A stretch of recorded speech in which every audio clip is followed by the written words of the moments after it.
So here we are at the site of the silk factory building that Samuel Whitmarsh built in 1837, and which the Northampton Association bought along with 400 and plus acres in 1842. And here most of the Utopian community members lived. There's a picture we have of the of the silk factory right here, and right now we're behind the Perstorp factory, so you can see that it's remained in an industrial situation down here. When the Northampton Association took over, the holdings for places where they could live were about 7 houses and this factory building.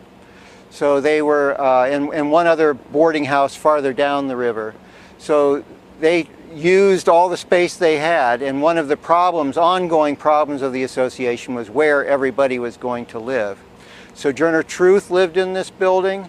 David Ruggles no doubt lived in this building, along with, at any given time, around 80 other people. And it was a hard life, frankly, for any of us who treasure our privacy. They had small, thin dividers between families of 5 and 6 people, you know, living right next to each other above the silk manufacturing equipment.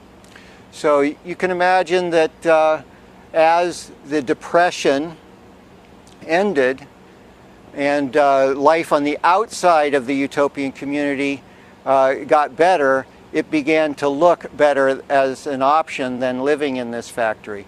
In fact, before the association broke up, they sold off this factory to try and deal with some of the debt that they had accumulated.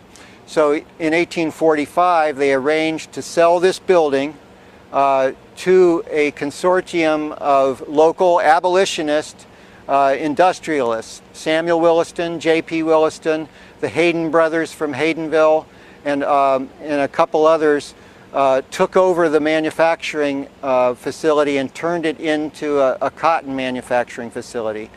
At that point, everybody had to move out of the factory building, so it was a scramble to see where everybody was going to live. Life in the factory, we have a very interesting story told in the Stetson letters. I'd love to read that one to you, but they at one point renovated a section of the factory and made it a nicer dining room sort of area where they could all get together and eat.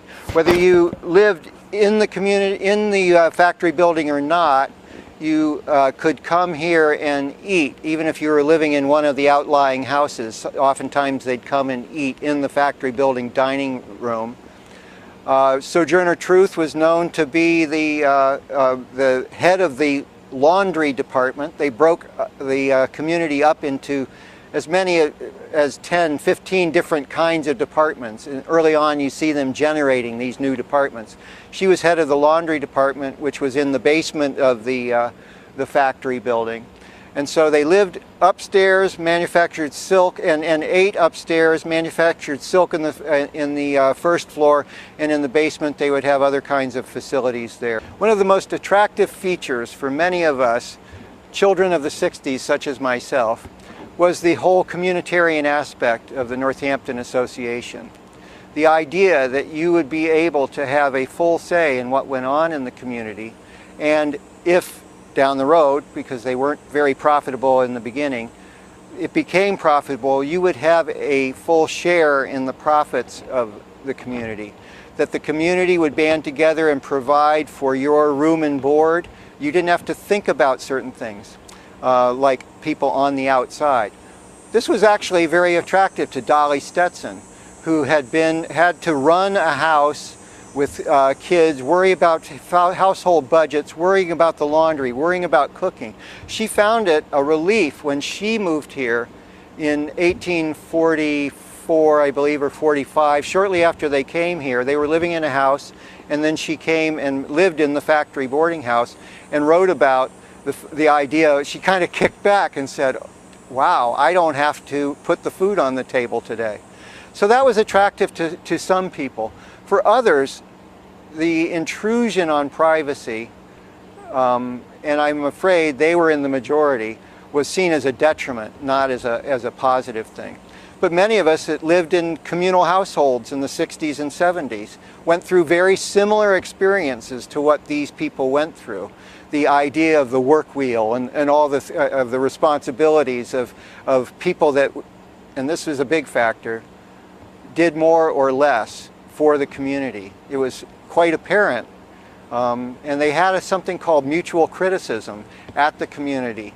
And so that at meetings, you were able, in fact, expected to give criticism of each other and your performance as individuals in the community, and be able to take that criticism and take it in and not be defensive. You know, so can you imagine the personal work, really, that was expected of these people? And looking down the road, looking back at it, really, what caused the final demise? This was among the factors many people look at. It was too hard, not just economically, but interpersonally, to live. And that's so close, in such close quarters. And that's what was going on, really, in the factory boarding house more than in the outlying houses. So you can see why. And when you look in the records, it wasn't a big bang when they broke up at the end. They kind of had the last meeting and said, okay, it's over. And they had already started building their houses up the hill. And Samuel Hill had already planned for them who wanted to stay. And so it was a sort of more of a gentle transition to the new neighborhood community. And they went on being abolitionists, and they went on being women's rights activists. But they lived in their separate houses with their separate families. And the entrepreneurs, such as Hill and others, were allowed to do what they did best, which was run businesses. So it was a change, and it was a modernization, say, of this time. But for those of us, we children of the 60s, you know, and I'm speaking from personal experience, they too looked back on those days with nostalgia and as some of the best years of their lives.